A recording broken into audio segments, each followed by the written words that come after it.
GoDaddy has decided to cut loose the Daily Stormer, which it was hosting. And those of you who are familiar with the Daily Stormer know that it is a blog that's run by white nationalists that like to say pretty terrible things about Jewish people and minorities.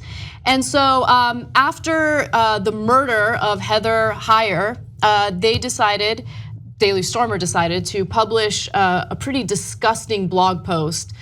And so just let's pause here for a second. In case you didn't watch the news at all this weekend, Heather Heyer was the person who was killed in Charlottesville when a domestic terrorist ran into a crowd of peaceful protesters.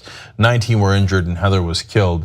The guy we now know is a neo-Nazi and sympathized with them and praised the concentration camps of the Nazis. So that's who did it. So Daily Stormer's reaction was to blame Heather Heyer. Right, and so they posted a blog that said the following. This is the headline or the title of the blog.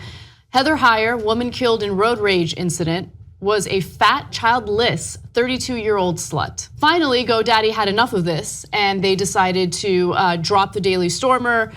In fact, they tweeted, they had informed the Daily Stormer that they have 24 hours to move the domain to another provider as they violated the terms of service. Now at that point, they decided, the Daily Stormer, the people behind it, decided to register with Google. However, Google also was not having any of it. On Monday, the Daily Stormer registered its site with Google via an automated process shortly before 11 a.m. Eastern time. About 3 hours later, Google said it had canceled the registration and that it may take up to 48 hours for that to go into effect. I guess people keep getting surprised that neo-Nazis are Nazis, that they favor fascism, they favor violence, they actually hate people. They hate, and that is the point of their existence and their ideology.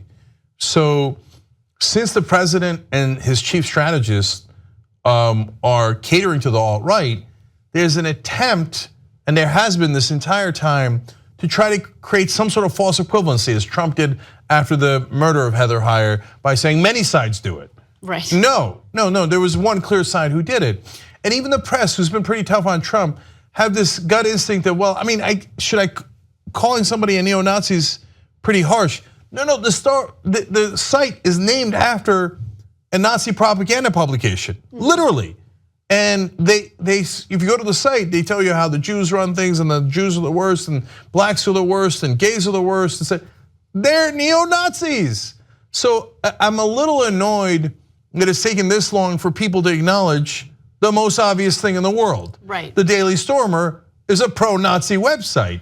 Also, what always strikes me is the amount of emphasis there is in conservative media toward ridiculing, criticizing, and just straight out, making things up about Black Lives Matter. Right? So Black Lives Matter, there was one instance of a couple people who said a chant, or what was the chant? I don't even remember. Fry 'em like bacon, right? Yeah, in about reference the to cops. And again, that's it. That's all they would touch. And by the way, that wasn't even an accurate depiction of Black Lives Matter. They were kidding around with the cops who were actually escorting them in that protest. It's all totally made up to say, and Fox News said Black Lives Matter are terrorists. That's right. For a chant? That's right. So the reason why I'm bringing that up is because the same people who publish this kind of garbage online, essentially ridiculing someone who was murdered because they were counter-protesting, are the same people who will turn around and say, oh, well, black people are violent. They're culturally defiant. They're dangerous. No, you're dangerous. You're dangerous, okay?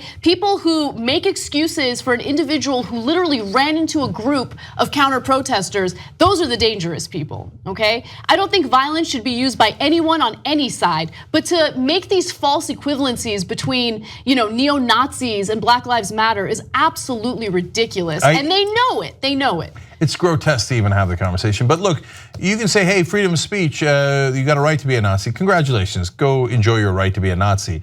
But in this case, they're condoning the violence. Heather Heyer was murdered, and they're saying, oh, she was a slut.